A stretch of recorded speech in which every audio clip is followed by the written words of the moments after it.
On the Laura Ingraham Show on a Friday, a lot more to get to, including our national security update, and there's a lot moving on the international scene. And as we've heard, that Al-Qaeda has been on the run, it's decimated. Oh no, it's dispersed. It's not one powerful organization anymore. Of course, we read in the Washington Post earlier this week that U.S. counterterrorism efforts in Africa defined by a decade of missteps. Oh, they have to always rope in the Bush administration for that. They can't just say Obama failed. A decade of missteps.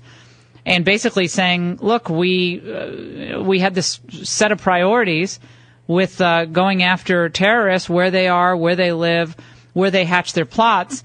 And in Africa, it's really been, at the very best, a mixed bag. And we saw that horrific situation in Mali play out.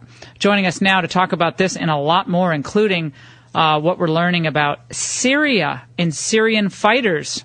Who are they and where are they coming from? That might surprise you.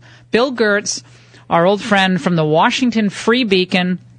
He writes on foreign policy and national security affairs for the Washington Free Beacon. It's a great website, by the way. It's one of our favorites here on the Laura Ingraham Show. And, of course, the author of so many bestsellers, Betrayal, Breakdown, Treachery, Enemies, and The Failure Factory. And he joins us now. Bill, great to talk to you. Hi, Laura. Good to be on the show. So let's get into this Africa deal. It's in the news, obviously, because of what happened in Benghazi in October. Hillary seemed to skate away from that, and then we skip forward to the last week of her tenure as Secretary of State, and we saw what happened in Mali. What is happening now in Africa, especially North Africa, with terrorism? Well, there's been a big push by Al-Qaeda to move into the entire region. We've seen it in the aftermath of the overthrow of Mubarak in Egypt. We saw it with after Gaddafi's ouster, and now especially in Mali, Al-Qaeda in the Islamic Maghreb is the main threat there, and obviously the French have moved in and are using troops to try and oust this largely ungoverned area in north-central Africa. Well, we've invested all this money, though, in counterterrorism programs, spending, I guess, more than $1 billion since 2005 to train African security forces, borders. We've done a lot on their borders, apparently. Great. Promoting democracy, reducing poverty. We've spread propaganda. And what the heck do we have to show for it? Yeah, a lot of that money probably ended up in Swiss bank accounts for some African dictators because corruption is so rampant on the continent.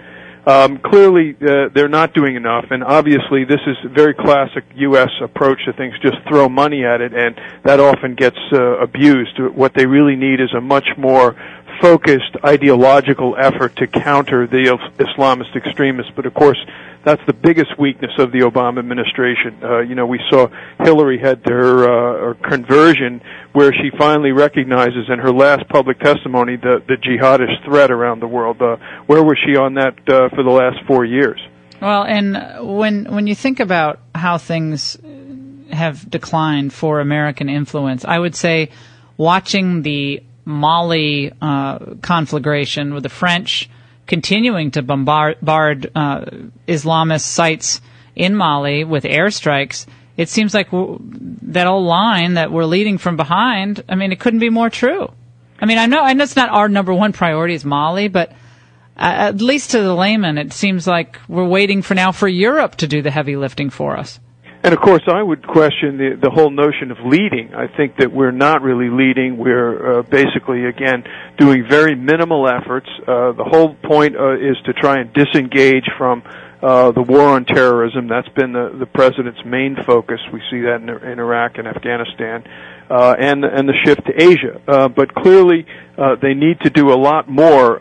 They've tried to set up a greater military presence with Africa Command, but that hasn't seemed to work out very well. Well, what's at stake if Africa becomes again like Afghanistan was, a safe haven for Al-Qaeda to operate, or they feel like America's really not going to do all that much, and the African Union soldiers they're not up to the task, then we're back in another situation that we were pre 9/11 2001.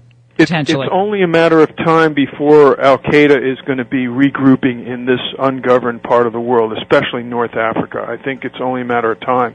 The intelligence reports coming out, according to people I've talked to, is that Libya has become a central base.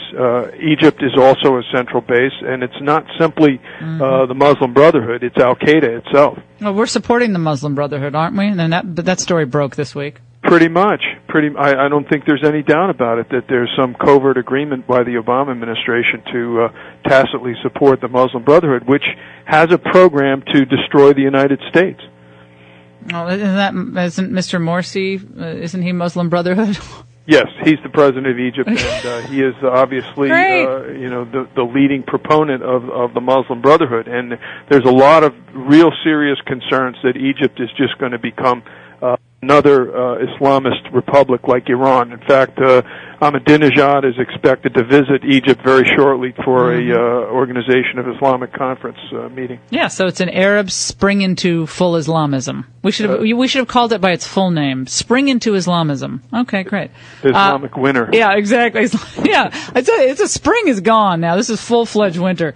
I think it's freedom's fall. That's what I call it. Now, we learned something about Gitmo prisoners and Syria this week. What's going on there? Yeah, this is an exclusive I had on the Free Beacon website. Basically, intelligence reports are coming out that parolees of terrorists who had been detained and released at the Guantanamo Bay prison are now showing up fighting with an Islamist terrorist group that is part of the Syrian opposition. It's a group called the Nusra Front. And I don't have the details on numbers, but it's certainly an alarming indication that the president's notion of closing Gitmo or releasing all of these terrorists... No, he's gone back on that, though, right? I mean, he's given up that ghost, right?